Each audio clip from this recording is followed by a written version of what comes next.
Today, what I'd like to talk about is this concept of the software factory, right? Which is something that has started to sort of come into common parlance. When I think about the what we'll cover, I think ideally you guys are coming out thinking a couple things. The first is that you have some understanding of sort of how we've transitioned between the ages of AI software development. And then you'll also have some sense of sort of like what is possible on the frontier alongside what, at least from an enterprise perspective, some of the largest organizations are doing in order to address transitioning through these stages of AI. And we can talk about some sort of real world examples, and hopefully it sort of is a practical set of guidelines for what designing your software factory can look like. And so I always call back to just how crazy it is that in the last 3 years, we've effectively like 3 or 4 times basically redesigned the way that AI is going to work in the SDLC. For about a year and a half, it was sort of like consensus amongst very smart people that the way that we would accelerate through this was you would autocomplete a set, like a line of code, and then you would autocomplete paragraphs of code, and then you would autocomplete pages, and then eventually you might even autocomplete repos. And that was like a very strong consensus take. And that you do that in like one tool, and that one tool would be where you manage everything. As time has gone on, it's clear that is a new paradigm that's sort of expanding right now, and I think it's sort of started to come to a head, which is the era of the coding agent. And I say coding agent, not software development or general agent, right? Because really, a lot of these tools today are still being used as effectively tools to accelerate lines of code written. And so when you open up Codex and Claude Code, there are people who are using them for a bunch of different tasks, but ultimately it's still human being saying, do this task for me, please, waiting for the response, and then continuing from there. And what we sort of see on the near horizon is this concept of the software factory, right? Which is a much more continuous and 24/7 process that happens when you have agents that operate across the entire software development lifecycle.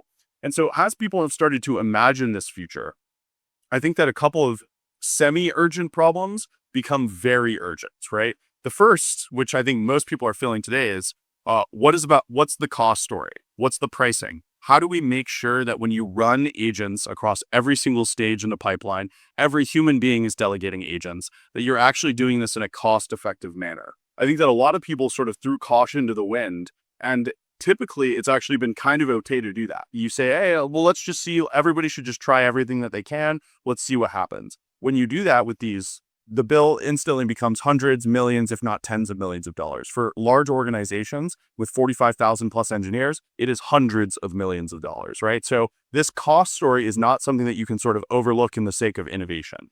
Second is, how do we ensure that we have access to the best models and the best AI possible, right? What is the sort of, what should we own internally and what should we be customizing versus what should we be sort of delegating to vendors, and at what layer should we delegate to vendors?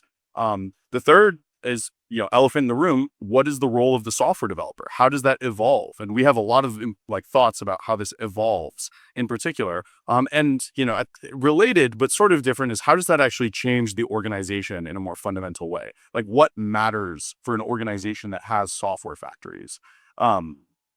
And so I already talked about this. Like a funny story is, the reason that I started 5 minutes late is because I was on an Uber on the way here, and the Uber driver saw the traffic and basically was like, I'm leaving," and canceled the Uber in the middle of the ride. And then I had to find another Uber to get here. That actually is this hilarious, it's a funny story, but it's extremely relevant to the way that software gets built, right? It's like, you can have as elegant of a pipeline as possible. You could have the slides ready. You could be ready to talk. You could have everything sort of prepared. And then one bottleneck in the middle of that critical path means that all of that effort, all of that ROI canceled, right? And so it's interesting because I think that people vastly underestimate how much of the SDLC pipeline is not coding. Right? It's all of these other things that happen around coding. And so if you have this pipeline, and the way that we would sort of portray it is, there's this pipeline of signals of the outside world that shape what your software should be, right? all the way through this process of, okay, triaging those signals. Now, maybe a product manager, a human does that, maybe an engineering manager, maybe it's executives saying there's business requirements because we heard these things or patterns from our customers. Those signals move through triage, through planning. The code gets written, they get put into pipelines, they get validated via code review, QA, testing, right? They get shipped and they get monitored. And ultimately, on monitor, that loop sort of starts, right? Because that software starts generating more signals. So if there's this feedback loop that exists, how much of that is human in the loop and how much of that is AI? We would position that eventually this entire loop is going to be actually fully driven by AI.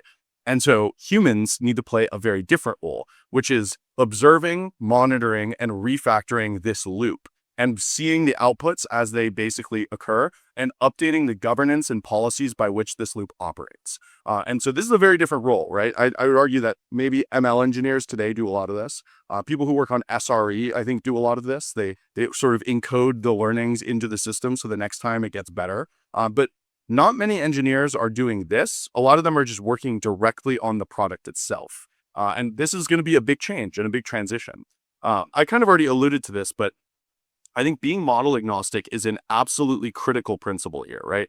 Every one of the model labs can give you their best model, but a model agnostic approach gives you the best model at any given moment, right? And that applies to both cost and quality. So like we just released a new model router yesterday, and that model router, for example, basically gives you the performance that matches every frontier model on every task. In other words, if you actually sort of zoomed out and said, what do you have? You sort of have access to a new type of model that's better than every single model in existence, and it's 30% cheaper. If that was like announced as a model, that would be an insane thing to be released. But that is sort of the capability set that model agnostic approaches give you. And I would also argue that you should probably own and be the sovereign of your software factory. So you should not be outsourcing to a black box system where you don't have the ability to say, what is actually happening? How are these prices computed? What goes in and what goes out? Where's the data being stored? And now I'm not saying you don't need SaaS. I think SaaS is like an easy way to do this for the vast majority of people. But in order to know that you at least have the optionality to own this software factory is super important. And we think you should, of course, do this across the SDLC. Let's see. So there's a bunch of different things that I think are like almost like canonical automations that almost every org can have. Code review is an obvious one. Security analysis, QA. So agents that basically exercise your product as an end user would, whether that's an API, a web browser, an Electron app, right? Automated documentation, automated incident response, and automated deployment methods. So we have pre-built agents that do a lot of these things, but you should also be able to customize all this stuff, right? And I think that the way you do that is you have access to an agent that is agnostic to the surface. And so this is a critical architectural decision around your agent. And your Droid in particular is one where we have instrumented every possible form of CLI, desktop, TUI. We have native Slack integrations. It's available on the web. You can access it in API. You can throw it in a CI/CD pipeline. And it's the same exact agent across every one of these surfaces, right? And now I think that that's like subtle, but it has led to a lot of, I think, opportunities at the agent layer to share the customization, share the governance. And I also think it is a little intimidating. And so I know a lot of folks are thinking, oh, maybe I can roll up my own version of this and basically I can own the harness layer.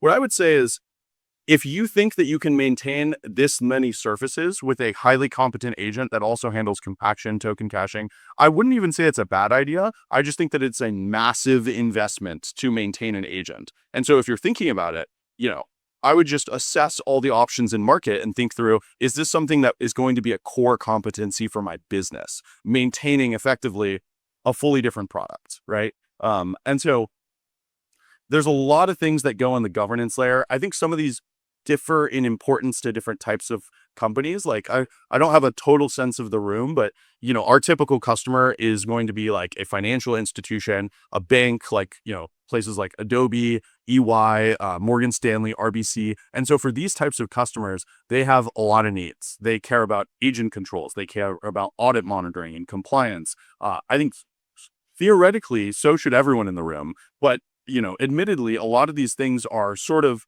you only really need, it's like when you get like sick or you get like a fever, you only really like remember how good it is to not be sick when you're sick. And I think that a lot of these controls are that, where you're like, oh, I don't know, do we really need, OTel exporting of all these traces? And then your Datadog build goes 10x and you realize, oh, maybe we do need these OTel traces, right? So there's quite a lot of things that are super important for having an agent that can be trusted. And I also think that I would be remiss to not talk about one of the most important things that we see companies ignore as they adopt these tools, which is getting your codebase agent ready and getting your engineering system agent ready. And what that means very concretely is that you should have a engineering system that gives the deterministic signals to the agent of correctness, regardless of if a human is in the loop. So those are things like tests, linters, type checkers, formatters. You can actually, there are hundreds of these signals that you can provide. We have a product called Agent Readiness that literally just scans all of your company for the presence of these signals and sort of grades you on a scale of 1 to 5, kind of gamifies it. But ultimately, it's an exercise that doesn't require necessarily our product. It just makes it a lot easier. And what we've noticed is that what we assess to be like level 4 or level 5 code bases, we see massive acceleration of like end-to-end product life cycles versus code bases that are like level 1, level 2, and level 3.